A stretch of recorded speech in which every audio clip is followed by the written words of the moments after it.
मित्रों, आज सुनिए जयशंकर प्रसाद द्वारा रचित कहानी संदेह।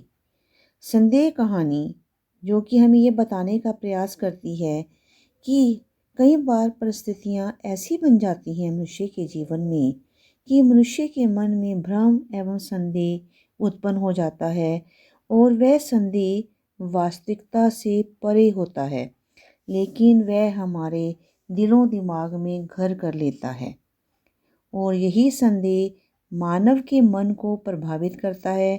कभी कभी मनुष्य इस संदेह के वश में होकर पागल सा भी हो जाता है, जैसे कि इस कहानी में हम पढ़ेंगे। इस कहानी में राम निहाल नामक एक प्रमुख पात्र हैं, जो एक पढ़ा लिखा युवक है।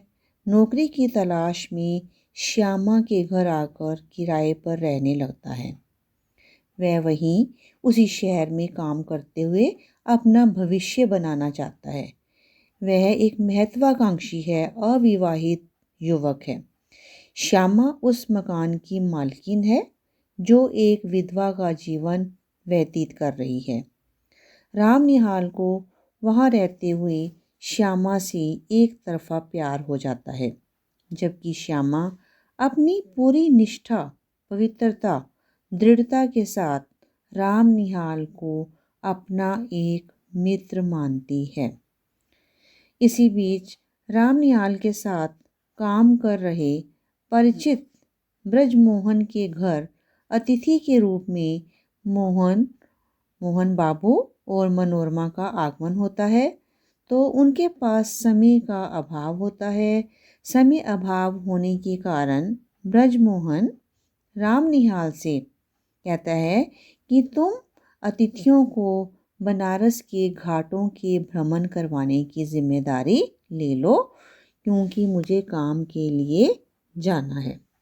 राम निहाल मोहन और मनोरमा को घाटों के भ्रमण के लिए लेकर जाता है। उस दौरान राम निहाल जो है वो मनोरमा के करीब आ जाता है। इसी क्रम में मनोरमा को भी लगता है कि जैसे राम निहाल हैं, वह उसके बहुत पास के मित्र बन गए हैं, तो वह भी उसे अपने पारिवारिक क्लेश के बारे में जानकारी देती है और उससे थोड़ी मदद भी मांगना चाहती है। भ्रमण करने के दौरान मोहन अपनी पत्नी पर संदेह व्यक्त करते हुए उसे चरित्रहीन बताने का भी प्रयास करता है, क्योंकि मित्रों इस कहानी में मोहन बाबू जो है वो मानसिक रूप से परेशान बताए गए हैं। वे एक भावुक हैं, संवेदनशील युवक हैं, उनकी स्थिति बहुत दयनीय है। मोहन बाबू को ये संदेह रहता है कि उनकी पत्नी मनोरमा ब्रज किशोर से मिली हुई है और इसी कारण से वह उस पर संदेह भी करते हैं और उसे चरित्रहीन बताने का प्रयास भी करते हैं। मनोरमा को राम निहाल की सहानुभूति मिलती है। इसी दुख से दुखी मनोरमा बनारस से चले जाने के बाद भी जब उन्हें लगता है कि उन्हें कुछ मदद की आवश्यकता है, तो वह राम निहाल को लगातार पत्र लिखती रहती है।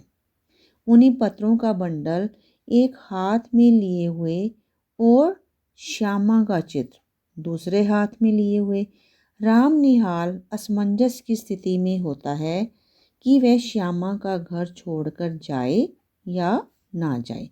कहने का तात्पर्य ये है कि राम निहाल के मन में संदेह उत्पन्न हो गया है, भ्रम उत्पन्न हो गया है कि श्यामा भी उसे चाहती है और दूसरी ओर मनोरमा भी उसे चाहती है, जबकि मनोरमा केवल उससे अपनी मदद मांगने का प्रयास करती है कि राम निहाल विपत्ति में उसकी कुछ सहायता करें। श्यामा का घर छोड़कर जाने के लिए उसके मन में थोड़ा सा द्वंद्व उत्पन्न हो जाता है राम निहाल के मन में, और उसकी आंखों से आंसू बह रहे हैं। वह श्यामा को अपनी भावनाओं की सच्चाई तो नहीं बताना चाहता, परंतु श्यामा जो है वो उसके हाथ से चित्र खींचकर देख लेती है और उसके एक तरफा प्यार के बारे में समझ भी जाती है। क्यों? क्योंकि श्यामा जो है वो तो कैसी है, वह बहुत अपने कर्तव्य के प्रति निष्ठ है, पवित्र है, दृढ़ है और वह राम निहाल की केवल मदद करना चाहती है, संरक्षक की तरह।